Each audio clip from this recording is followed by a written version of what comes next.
Hey, it's Jay. I thought we'd make a fun little project today, and I wanted to show you something because I got some Aspidistra leaves from my friends at Ferntrust. Ferntrust I is my friends in Florida. They are one of the premier foliage growers in the world. They're in Seville, Florida, which is the fern capital of the world, and they grow leatherleaf and all kinds of other foliages. And today we have their variegated Aspidistra. Um, Typically, Aspidistra is green. And I know this is one of my favorite foliages, and I do this project a lot, but I had some fun stuff to show you. Typically, they're almost solid green. Now, this one isn't quite because look, it's got a little bit of stripe on there, but sometimes they have leaves that look like this. Isn't that beautiful? And this is actually caused by a virus to the Aspidistra plant. And next year, they may not have this virus and they may not have this striation to them. So they're always trying to rotate fields and making sure that they have variegated Aspidistra for us. Aspidistra comes in 10 leaves to a bunch, and the bunch is rubber banded, and you can pick it up at a professional florist or at a wholesale florist, or you could probably maybe even ask at a grocery store. A grocery store might have 3 or 4 leaves in a package. So what we're going to do today is we're going to make a rose out of this Aspidistra leaf. And we're going to do that using the Aspidistra leaves and this wonderful product, which is a product called bind wire. I'm crazy about it. I love this. It is a small tensile strength wire that is covered with craft paper. And it comes in several different colors. It comes in brown. It also comes in green. We're using the green today because it will blend with the stems of this Aspidistra. And so I'm going to show you a quick technique on how you can make these roses. Now, there's lots of things you can do with them too. So we're going to talk about that today. And we're also going to talk about drying them and color enhancing them. Okay, but first, let's make one. So we're going to start by taking our Aspidistra leaf and I'm folding it over. So as you can see, it's facing towards you, and I'm going to take it and fold it at a right angle. Okay, so that's what it looks like. Okay, took it and I folded it at a right angle. Now what I'm going to do is I'm going to curl it along the edge. Okay, so that I get almost a little rosette in the center of this leaf. Then I'm going to take my bind wire and I'm just going to wrap it around that to hold it in place. Okay, now I'm going to take my bind wire, I'm going to put my bind wire on the floor, because that way then I'm always pulling straight up out of the center of my bind wire. Notice I did not undo the tape on my bind wire. I took it out of the center of the bolt. If you undo it, you will have a huge mess. Okay, so don't do that. Just leave the tape on the outside, pull it out of the center, and it's real simple. I'm going to continue working with this in one continuous piece. So I've already got it wrapped around there. I've got it secured. I've got the end of it is running down the stem and the other end is here. So what I'm going to do now is I'm going to grab another leaf and I'm going to put it around that curl. So one leaf sitting next to it, I'm going to bend it backwards. Now I'm always making sure that I'm keeping the pretty side of the leaf to the center of my rose. So I'm grabbing that and bending it down, and then I'm going to wrap it with my bind wire. Remember, that's one continuous piece of bind wire going around, just like that. Next, I'm going to grab one more, okay? And I'm going to bend it down. So now I've got 3 petals around my center. Those 3 little loops, look at what that did. Look at it, I've got 1, 2, 3, and there's the center. So now I'm going to go ahead and I'm going to add more. Now, here's the other thing is, you don't have to do each one individually. You can grab and do 2 or 3 or 4. This time I did 3. I'm going to do 5 around now. So I go from 3 to 5. Whoa, there we go. I did not secure them yet, so I'm going to make sure I wrap around. And look at how I'm wrapping that around that stem. And I'm going tight. I'm going to pull it tight so that those don't bounce out or pop out, because I might want to fluff them a little bit. Look at that. Look how pretty that is. It's like a little rose, right? Now we have 4 more left. So we're going to do 1, 2,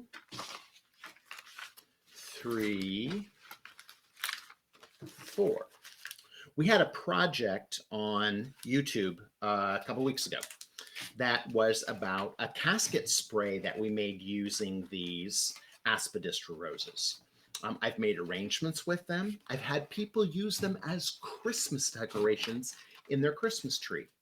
So now see how that's all done? I used all 10 of those leaves and I have that pretty little rosette.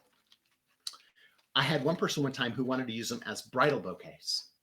And my favorite story about that was she called me and she said, oh my God, she said, she used them as decorations in all of the decorations for the wedding.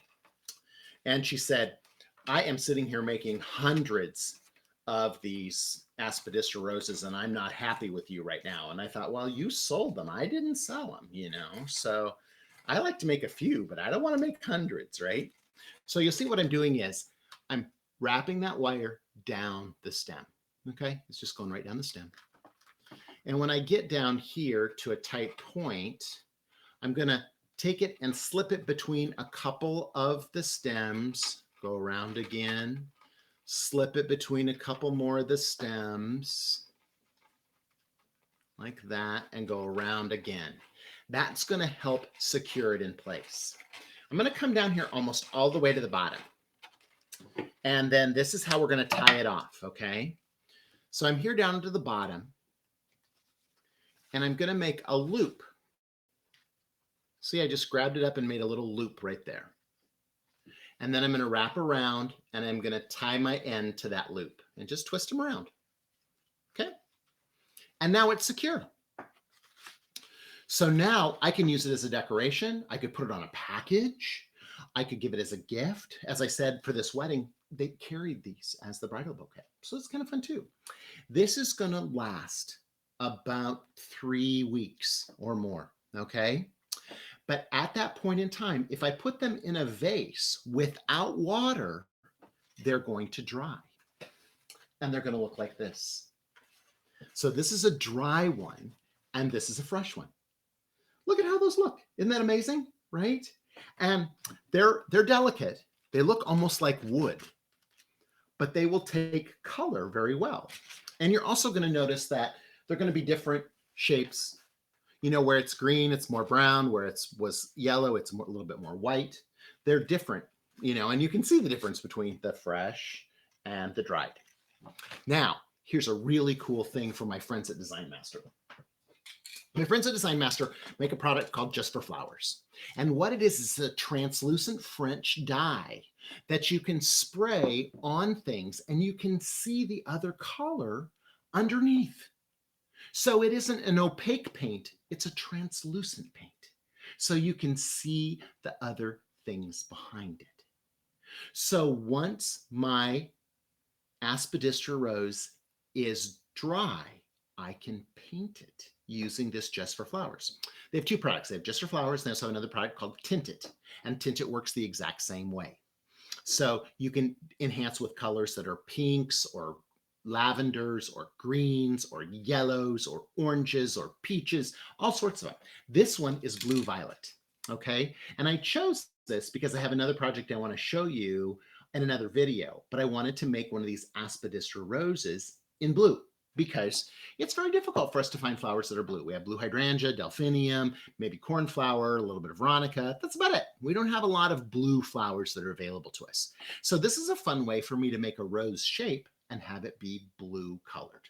And so I tinted one of those with this blue, okay? And so this is that wonderful blue coloration. Now, I did several coats, and you'll notice that it looks dark because I think we're in, we're in a low light situation.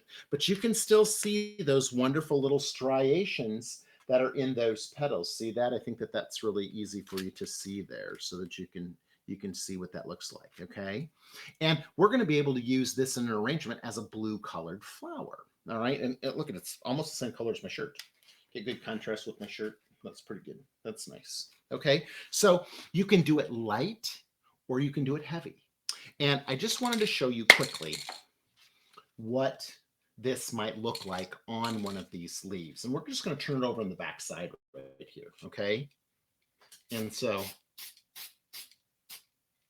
that blue goes on really lightly. And I certainly could have done this much lighter. I wanted you to make sure that you had a good color saturation, but this is just one coat. So it starts to just tint it slightly. And as you add additional coats, you're going to have more color that comes through. You can also use this to paint glass. It's pretty fun too. We'll do that one time. That'd be fun sometime for us to do that. But just for flowers helps us color enhance our wonderful Aspidistra roses that we create. So fresh one, I would let it sit in a vase dry to dry. So if I would put it in a vase like this and just set it back here with my other ones, and there's no water inside there, but that's going to help those just support it and give it a little bit of balance. But it's going to take about 5 or 6 weeks for it to dry. That's how long it takes. And if I keep it in a dark area away from sunshine, it's going to keep most of its color. So these were dried down in the basement. Okay, I kept them in the basement so that there wasn't a lot of color that went along with them. So, and then we can color enhance them if we want to color enhance them and make them different colors. Almost looks black, doesn't it? Could be a Halloween thing. Who knows? We've got lots of different things. You could also paint these obviously with metallics or with other opaque colors too, and it will come out as a solid and not let you be able to see the striations underneath it. So that's an option as well. So I hope you had fun. Hope you enjoyed making a Aspidistra rose with me, and keep having fun with flowers and foliage. Remember our folks at Ferntrust again too. So our friends at Ferntrust make fabulous foliage, and it's Ferntrust, F-E-R-N, capital T-R-U-S-T, one word, Fern you can trust, as well as Aspidistra leaves and a lot of other things. We'll see some other fun things from them. You can go to their website and see the other things that they make as well. So they make a lot of color enhanced foliage too, and they're color fresh. We'll talk about that one time too soon. So that's good as well. I used my bind wire to connect this. I put my bind wire on the floor, but I used the bind wire that had the green, and I used my Design Master Just for Flowers Blue Violets is the color that I used to create this color that we use today. But you can use all sorts of different colors. They've got a lot to check out. You can find more inspiration about them at dmcolor.com. Okay, so have a great time. Talk to you soon.